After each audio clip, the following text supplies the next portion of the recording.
Hi, I'm Claude, And I'm Edzo, and you're listening to FamTalks. where we encourage families to discuss big questions on faith, apologetics, and ministry. And I think it's just important to note that as a family, we started Fam Talks because we want to encourage families to have these conversations.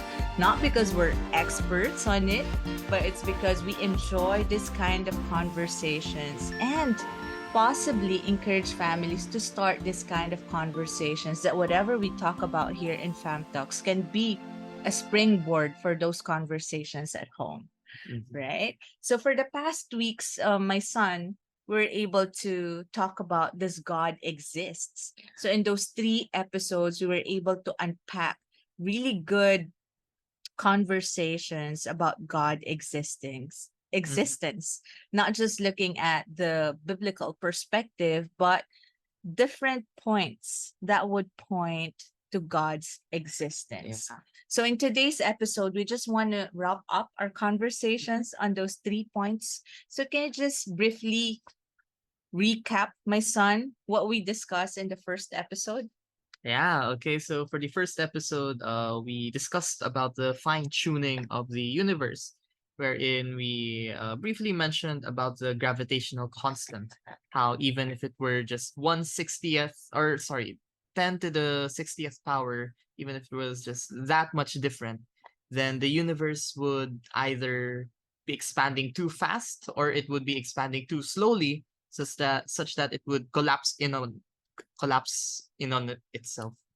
So by that, or through that argument, we see that the universe itself was very finely tuned, that even the smallest of details, it was made very precisely so that it would be able to exist as it is, so that it can be able to propagate life even for us.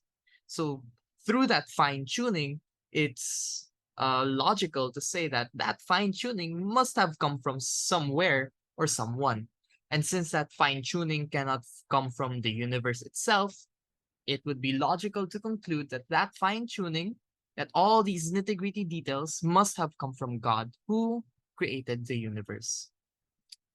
Exactly. Wonderful recap, my son. I think that's very clear. And when you say finely tuned, right, I can't imagine thinking about the smallest particles such as the sugar or even the iodized salt. Like it's so small, but that that small particle can have an effect on Mhm. this side of the universe to the other side. I remember a particular theory, the chaos theory, wherein it says that the flapping of the butterfly wings on the east side, possibly of the universe, can have an impact on the west. So Mm. all of this being finely tuned, it amazes me that if it's the universe itself, how can we actually explain the order in the universe, right? Mm. Even outside of the universe. So it makes logical sense that there is a higher being, in a sense, like overseeing all of these things and have Mhm. created the universe with a purpose. Yeah. So, with the second episode that we had, we talk about still does God exist, but Mhm. from a different point, right? Yeah. Or different perspective. So what was that, son, again? That perspective, I believe it was one of our trickier episodes. We were trying to discuss God's existence by looking at the morality of man, right? Hmm. Morality is just knowing what is right or wrong, right? And no in between. There's no gray area. And we tried to look at different possible sources of these morality, right? Because um, the natural state of man, they have that sense of justice. They have that sense of this is right and this is Mm. wrong. So we're trying to look at where that comes from. So Mm. when we just said, okay, it comes from each and every individual person, then we ask the question, why would we disagree? Then maybe it comes from a collective group of people. But then Mm. even that collective groups have different moralities. They have different rules. They make different laws, just like the laws on abortion. Some would allow it, some wouldn't. Mm. So by this, there is no other more rational being than us humans here on Earth.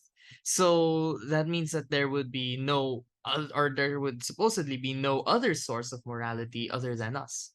But then, if it can't be us because we're always at odds with other moralities, we have to ask the question: where would that actually come from? Where does God play the picture in that?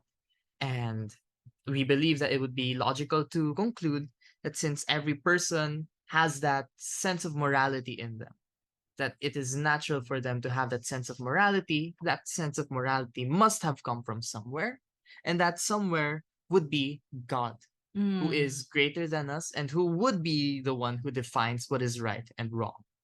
Right.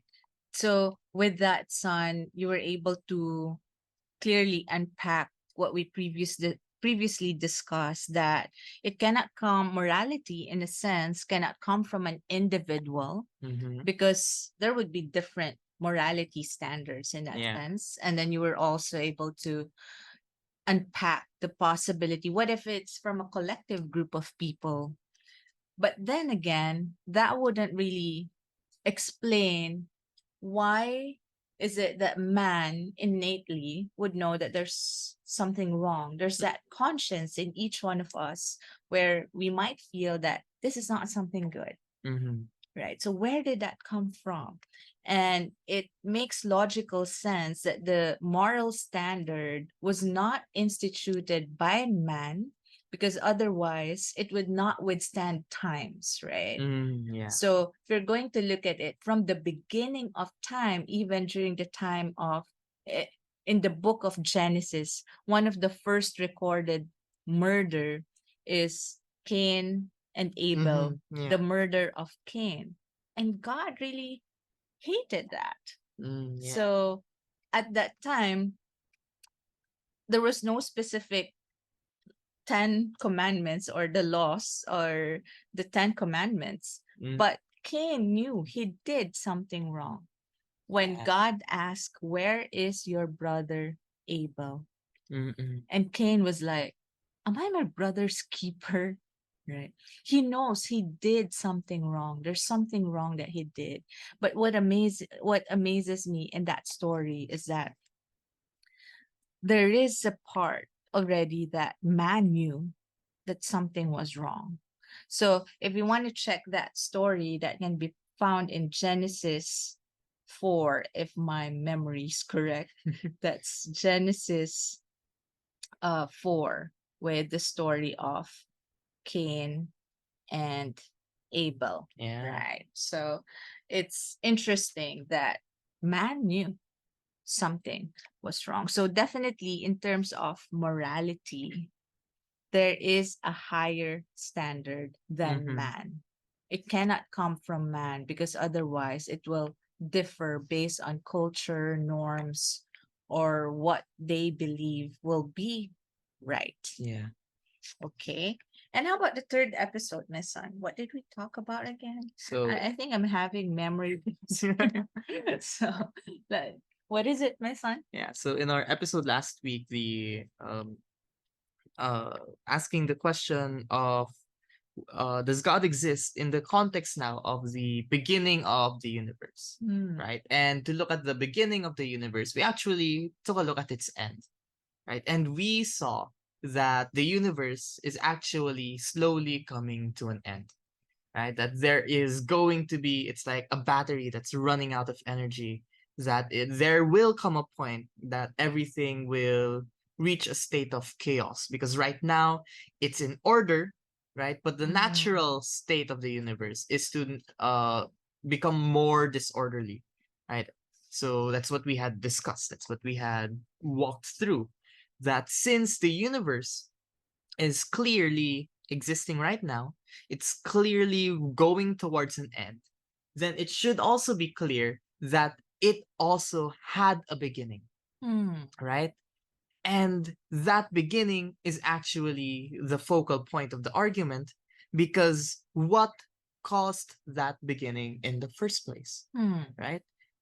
The universe couldn't have caused itself, right? There is nothing in existence that could cause itself to exist, right? So the universe, which has a beginning, should also have something that started it, right? Hmm. The universe that as we see it right now, it's just an effect of whatever had caused it to begin in the first place. And if something had caused the universe, that something has to be greater, has to be more timeless than the universe, has to have no beginning, has to have no end. And the only being that would fit that description would be God.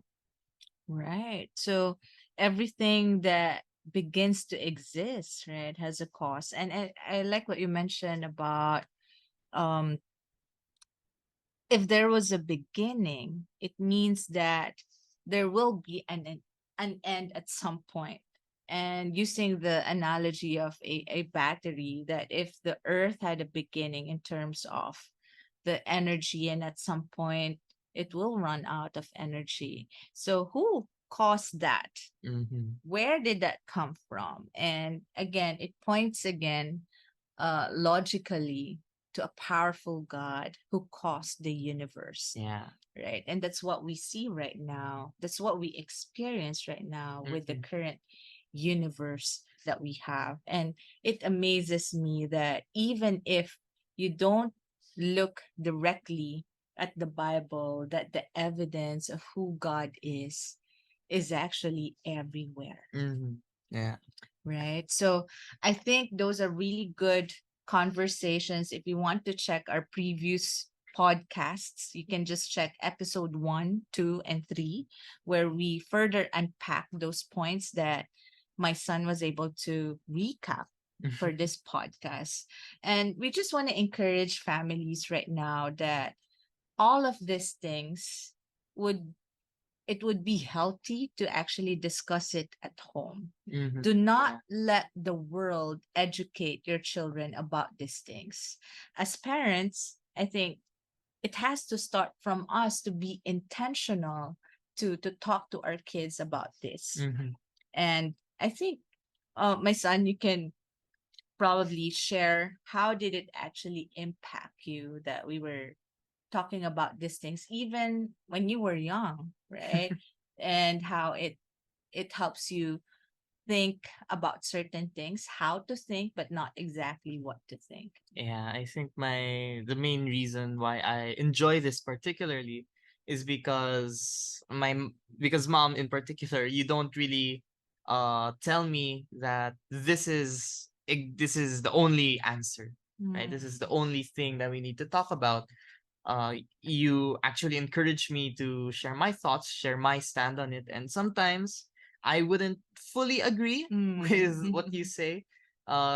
There are times I would disagree a bit, Mm. but it's okay, Right. right? And we walk through it, we talk about it, and then we most of the time we reach a consensus. I think every time we talked, we reached a consensus Mm. anyway. Yeah. But it's for me, I enjoy thinking a lot already. Mm. So uh, just having or being able to talk about this with a family member, I think that's very important because not only does it help you think rationally and think or learn the logical steps in making decisions or in Mm. proving conclusions, it also provides the idea that it's safe to Mm. talk about hard topics at home.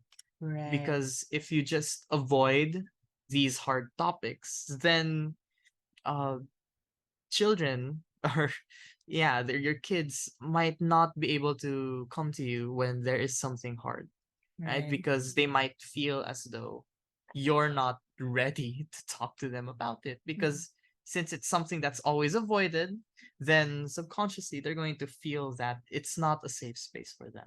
Right. And of course, if they think they cannot talk to you, to their parents, then definitely the world will be happy to educate them about all these things. So Mm-hmm. parents, we encourage you to really take the first step, or Yeah. more likely be 10 steps ahead of your children about these things, and be start the conversation, be open about it. Do not be intimidated by these questions, but just allow God to also lead your family as you have these conversations, Yeah. right? So with that, that's it for now, and we'll see you again next week for our next podcast series. Yeah, that's right. So don't forget to like, subscribe, and hit that bell so you get notified when we upload next. That's all. Thank Bye for you. now. Thank you for listening.